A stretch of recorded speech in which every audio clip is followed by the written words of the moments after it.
Olá, eu chamo-me Dora André. Estou aqui hoje para partilhar a minha experiência de vida em prol do Setembro Amarelo, como uma pessoa que já perdeu um ente querido para a depressão e para o suicídio.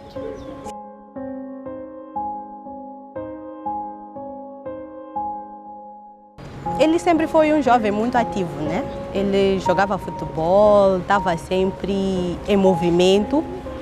Só que de um mês até a data em que ele cometeu o suicídio, ele dormia até tarde, ele mal se alimentava, mal conversava comigo, que era a pessoa muito mais próxima dele, né? Ele chegou a fazer-me uma pergunta que no momento eu não entendi aquilo como um sinal de que ele já pensava em suicídio, que ele chegou para mim e perguntou: "Mana, um certo inseticida pode matar alguém?"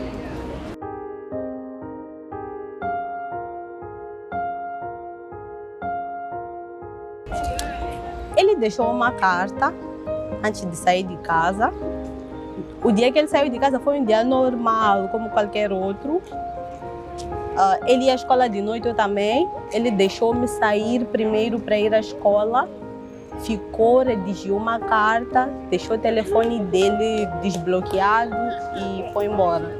Tudo aquilo que incomodava ele, nós conseguimos saber por causa do telefone, né? Porque depois fomos lá, mexemos nas mensagens, porque a carta que ele escreveu não estava muito detalhada, mas ele dizia que nós podíamos encontrar todas as informações no telefone dele e nós encontramos. Foi duro. É duro até hoje. Porque fica aquele sentimento de culpa, né? Porque ele saiu de casa, nós levamos um certo tempo para poder encontrar o corpo, então nós tínhamos sempre aquela esperança de ele estar em algum lugar, só não está bem emocionalmente, então nós havíamos de lhe encontrar, mas quando realmente encontramos o corpo foi um choque muito grande. E para mim ficou aquele sentimento de culpa de não ter percebido que ele estava daquele jeito, né? De não ter lhe explorado mais, ou talvez de não ter dado tempo dele poder falar comigo e explicar todas as coisas que passavam pela cabeça dele.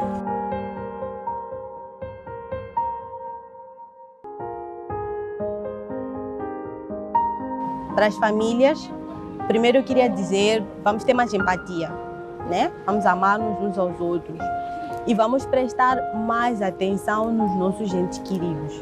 Tem pessoas com sorrisos largos, mas que escondem uma grande depressão por detrás daquele sorriso, né? Vamos procurar chegar-nos mais a essas pessoas e tentar entender como elas realmente estão e não como elas nos dizem estar, né? E para quem já passou pelo mesmo que eu passei, eu desejo muita força, porque não é fácil, é um luto que carregamos para toda a vida.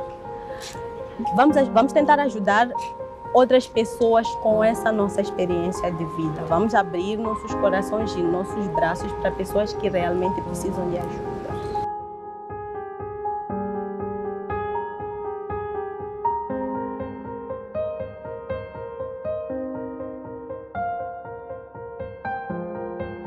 Estamos à conversa hoje com a médica psiquiatra doutora Rosel Pedro, que é quem vai nos orientar e ajudar a conhecer os sinais de alerta para a prevenção do suicídio. Olá, doutora, seja muito bem-vinda ao Saúde e Vida. Olá, Néssia. É um prazer poder mais uma vez estar aqui neste programa e poder ajudar os nossos telespectadores em assuntos relacionados com saúde mental. Muito bem, até porque estamos no mês de setembro e é Setembro Amarelo, é necessário fazer chegar a informação para todos os nossos telespectadores. Bom, segundo a Organização Mundial da Saúde, 90% dos casos de suicídio estão relacionados a algum tipo de transtorno mental. Quando falamos em transtorno mental, a que é que nos referimos exatamente? Bem, falar de transtorno mental é falar de uma alteração no funcionamento da mente que afeta a capacidade do indivíduo de realizar algumas atividades. Isto é, estas alterações na mente podem levar a uma alteração no funcionamento da memória, da cognição, da interação com as outras pessoas, na interação com os familiares, na capacidade de aprendizagem e escolar e também na função laboral de acordo com a idade de início desta perturbação mental. Ora, quando nós falamos de saúde mental, nós estamos a falar de alterações neurológicas e alterações psiquiátricas. E isto é um campo muito vasto, mas de uma forma simples, poderemos resumir nestes campos que ficam afetados quando alguém apresenta uma alteração mental.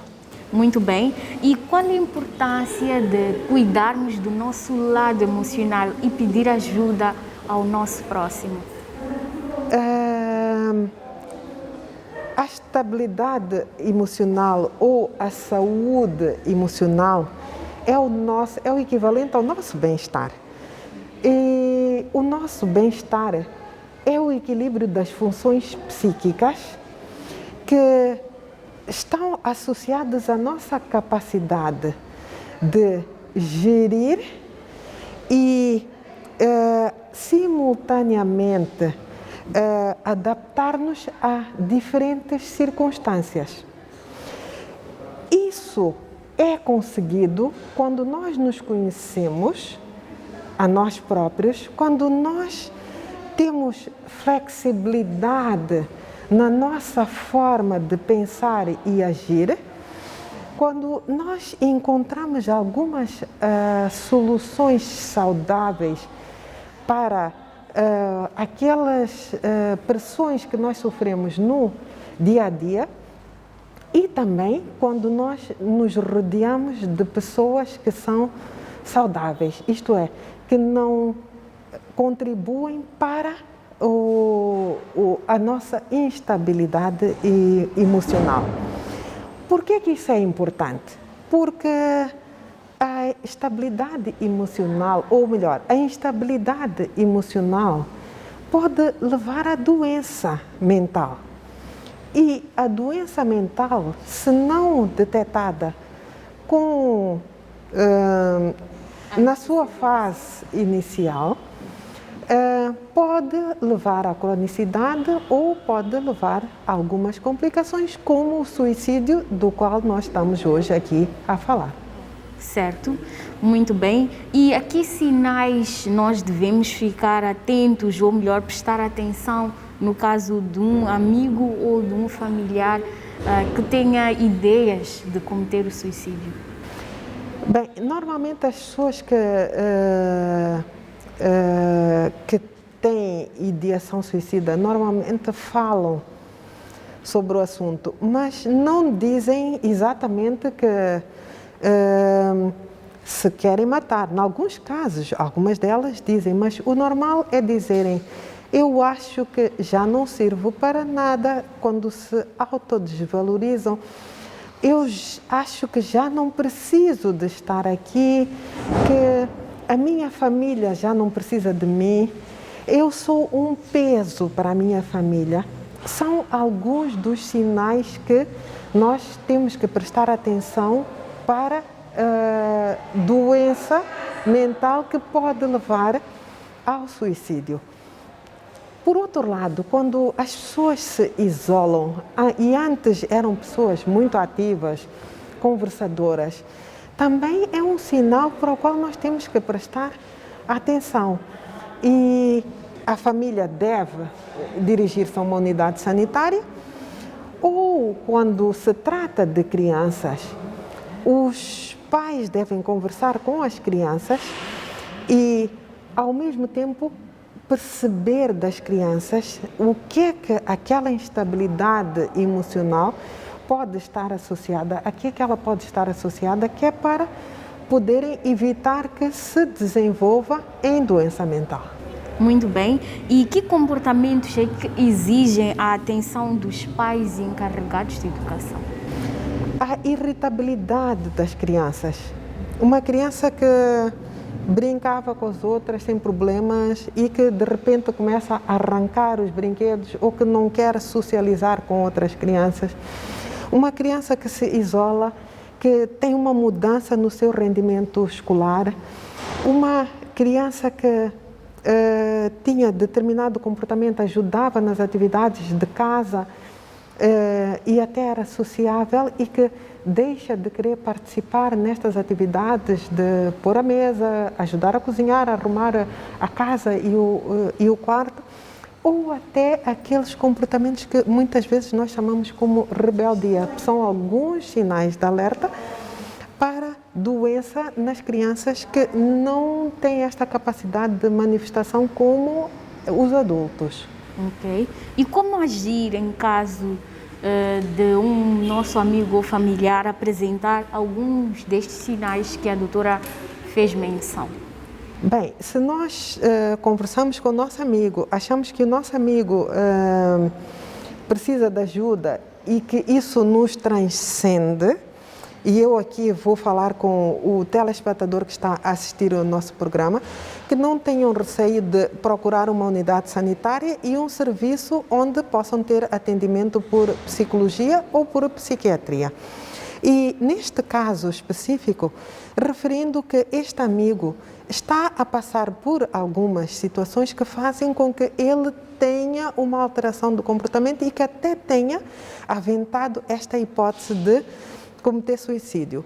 Nós não nos podemos esquecer que a cada 40 segundos alguém comete suicídio.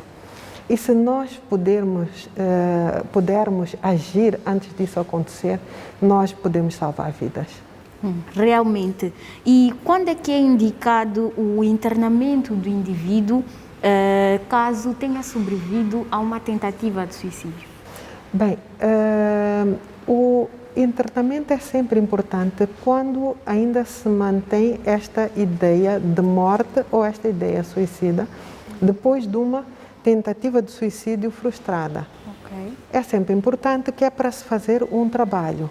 Normalmente os serviços aqui no Hospital Central de Maputo incluem uma avaliação que é feita por psiquiatria, por psicologia, assistência social, área social e terapia ocupacional. E o internamento vai permitir que o indivíduo saia deste meio que provavelmente levou a que ele ficasse doente e enquanto se trabalha na sua saúde emocional, também se pode trabalhar com a sua família e o seu meio no sentido de, no momento da alta, ele estar preparado para enfrentar algumas vezes alguns problemas que tinham a ver mais com esta falta de flexibilidade emocional na resolução de alguns problemas. E neste momento, qual é que é o papel da família, educadores, pais encarregados de educação para com este indivíduo que fez uma tentativa de suicídio? O papel da família é principalmente de apoiar, o papel da família é suporte. A família é o local onde nós vamos encontrar todo o apoio para conseguir que o tratamento decorra da melhor forma. São os familiares que vão acompanhar o tratamento, tanto em regime de internamento como de ambulatório, e vão ajudar este indivíduo, qualquer que seja o seu problema, a superá-lo.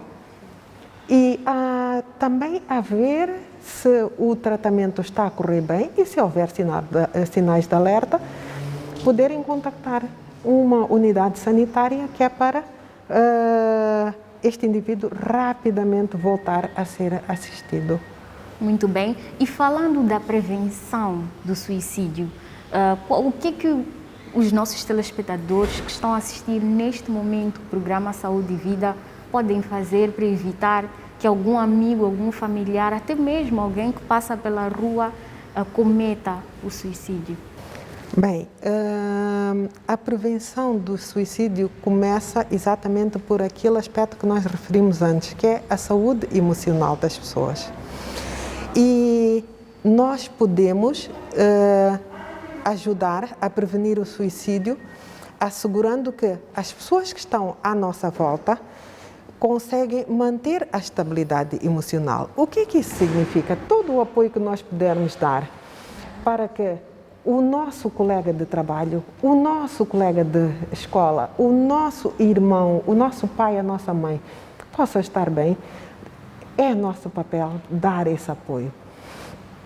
E também evitar situações conflituosas que vão acabar por afetar as emoções e vão acabar por causar doença mental. E é esta doença mental que no seu estádio mais grave vão levar a que esta pessoa tenha ideação suicida e até cometa o suicídio. Estas seriam, de uma forma simples, a melhor maneira da família acompanhar e ajudar o seu familiar. Bom, vamos a um rápido intervalo e nós voltamos já com mais informações para si. Não saia daí, pois este tema suicídio faz parte do nosso dia a dia, faz parte da nossa sociedade. Portanto, devemos prestar atenção no nosso amigo, no nosso irmão, no nosso pai, aquele que está do nosso lado e proteger estas pessoas. Até já!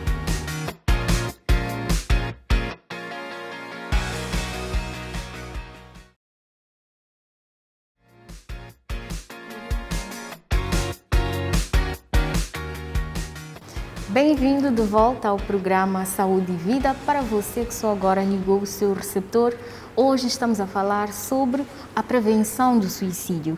Este é o momento de darmos oportunidade para que os nossos telespectadores também possam interagir, deixando ficar as suas dúvidas e perguntas sobre o nosso tema de hoje. Vamos à rubrica Saiba Mais.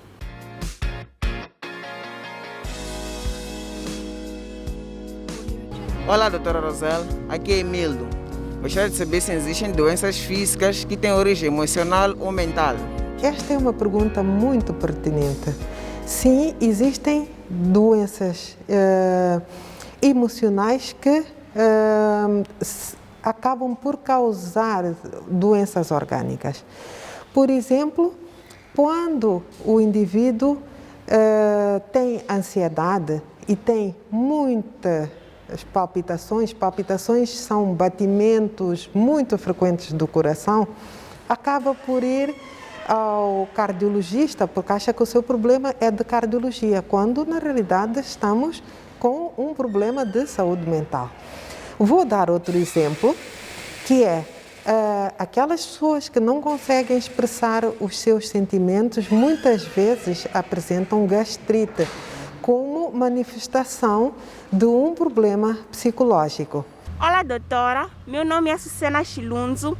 Gostava de saber, quando uma pessoa mostra sinais de melhoria ou sobrevive a uma tentativa de suicídio, a mesma está fora do perigo? Não exatamente. Requer acompanhamento, normalmente por psicologia e talvez por psiquiatria, mas acima de tudo, a família deve estar atenta para dar o suporte a este indivíduo de forma a que não volte a fazer uma nova tentativa de suicídio. Olá, doutora Rosel. Meu nome é Ivan e eu tenho uma questão para ti. Eu gostaria de saber se uma história familiar de suicídio pode vir a desencadear um comportamento suicida.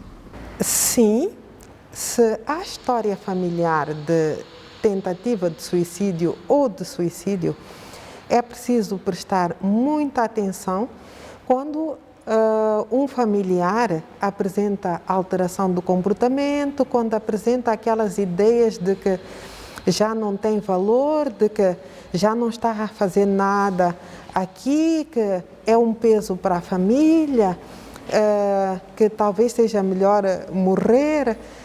Aí nós temos sim que prestar atenção e acompanhar este nosso familiar.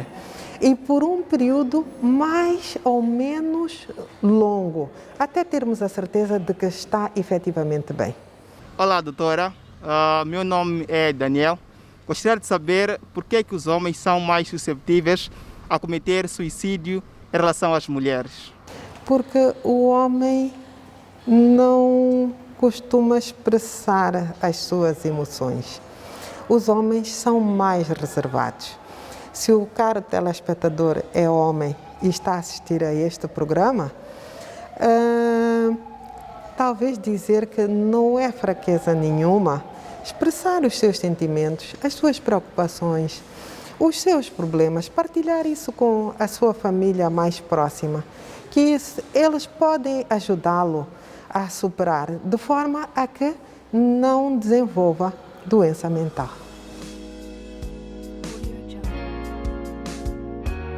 Estamos no mês de setembro, mês reservado à campanha de consciencialização do combate ao suicídio. E hoje vamos conversar com Aurélio Júnior, ele que é líder do projeto SOL, que devolve a esperança às jovens da cidade de Maputo que sofrem de perturbações mentais. Acompanhe.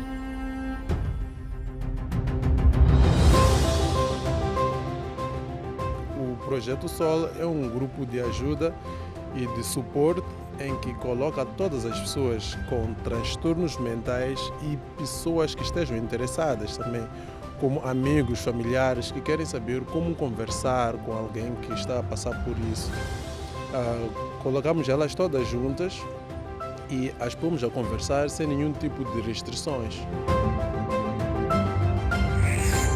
Tive o caso de uma amiga próxima que ela chegou quando foi falar com os pais sobre aquilo que estava a acontecer, o quanto ela precisava de ajuda. Simplesmente os pais mandaram ela arranjar um namorado, o que tornou a coisa muito mais difícil, porque ela ia ficando horas a fio no quarto e os pensamentos que ela tinha eram realmente perturbadores. Nós chegamos até a conseguir ajuda médica para ela, ela ficou internada e mesmo assim a família tinha muitos problemas em aceitar aquilo. Muitas pessoas acabam dando a origem do problema a algum tipo de problema espiritual ou alguma má sorte e por aí em diante.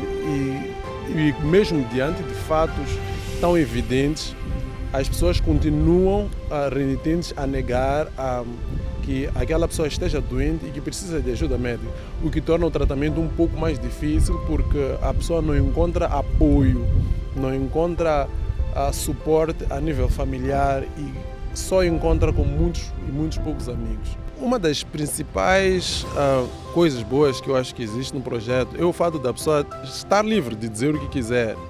Às vezes não necessariamente que a pessoa esteja a passar por alguma coisa em específico, mas todos nós precisamos caminhar com alguém, seja lá em que direção for. E sobretudo para as pessoas que tenham algum tipo de constrangimento mental, é muito mais difícil ter de fazê-lo sozinho. A verdade é que nós, como grupo, não curamos ninguém, nós não libertamos a dor de ninguém, mas nós fazemos companhia à pessoa enquanto ela atravessa sobre aquele que é um caminho muito difícil daquela fase. Então, nós damos mais o suporte. Algumas vezes falamos com a família da pessoa para que possa fazer entender que aquela pessoa está doente, aquela pessoa precisa de ajuda, precisa do pai, da mãe, do irmão, do namorado, do vizinho. E esse apoio faz realmente toda a diferença. Nós não costumamos dar diagnósticos porque nós não somos médicos, nós somos apenas um grupo de ajuda. Se a pessoa quiser algum tipo de ajuda mais especializada, nós fazemos a questão de indicar essa pessoa para um médico que possa dar o devido seguimento.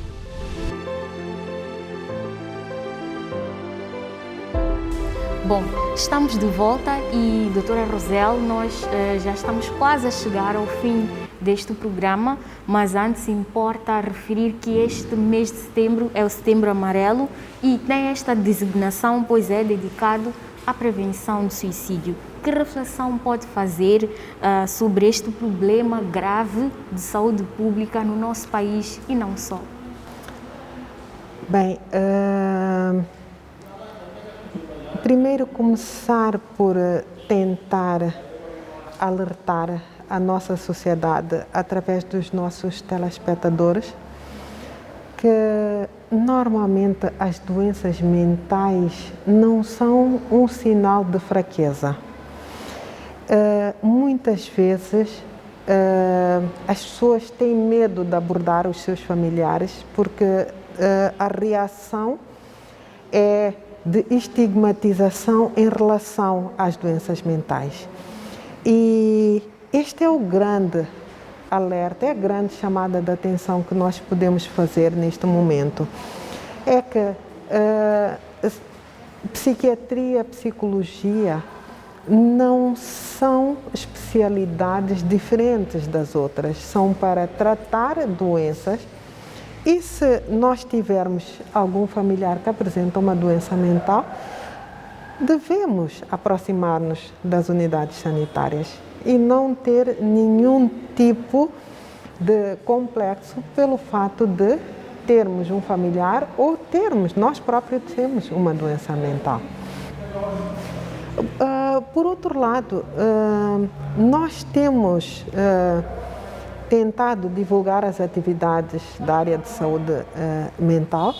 O Ministério da Saúde tem trabalhado no alargamento da rede de assistência em saúde mental e já vai até os distritos, pelo que nós entendemos que ter cuidados de saúde mais próximos do cidadão vão nos ajudar a diminuir esta prevalência de casos de suicídio em que o nosso país está entre os países com taxas mais altas. Sim, pois é. Por exemplo, a nível da África subsaariana, o nosso país é o primeiro com mais casos de suicídio e muitas vezes as pessoas não levam a sério porque dizem, está com depressão, é frescura. Então, que fique bem claro que as doenças mentais não se tratam de frescura, e sim um problema sério como um outro qualquer. E sabemos também que a questão da pandemia, não podemos deixar de fora, pode gerar algum impacto na saúde mental dos nossos telespectadores. Que orientações deixa para todos que nos assistem neste momento? Bem, a pandemia da Covid-19 tem sido uma escola para todos nós, eu creio. E os primeiros casos que nós tivemos associados eram principalmente de crianças devido ao isolamento. E as recomendações que nós deixamos é que as crianças têm que ter atividades em casa. Mesmo em isolamento? Mesmo em isolamento, tem que ter atividades em casa. E quando os pais ou os cuidadores voltam a casa, tem que ter interação com estas crianças, estes jovens adolescentes, de forma a evitar que eles desenvolvam doença mental. No caso dos adultos, ficar muito tempo em casa também cria situações de irritabilidade. Por isso, a família deverá encontrar mecanismos de fazer exercício dentro de casa, de fazer tarefas, distribuir as tarefas domésticas por todos, de forma a assegurar que todos estão ocupados durante aquele período, que é muito longo, em que estão em casa. Por outro lado, é importante nós fazermos jogos em família. E isso ajuda a melhorar a interação na família e ajuda a manter a saúde emocional de todos os membros das nossas famílias. E esta seria a recomendação que nós poderíamos dar para estes momentos que estamos atualmente a viver. Muito bem. Doutora Rosel, muito obrigada pela sua participação, por ter deixado mensagens muito, mas muito importantes que acredito que o nosso telespectador lá em casa pode pôr em prática e garantir um equilíbrio emocional a nível pessoal e também a nível da sua família. Muito obrigada e até uma próxima oportunidade. Nós é que agradecemos esta oportunidade. Mantenham a saúde emocional. Muito bem, e com estas palavras chegamos ao fim do programa Saúde e Vida e nós prometemos voltar numa próxima oportunidade. Já sabe que pode continuar em contato conosco através das redes sociais e deixar ficar as suas dúvidas e perguntas sobre os diversos temas relacionados à nossa saúde. Tchau, tchau. Cuide sempre, sempre, sempre da sua saúde.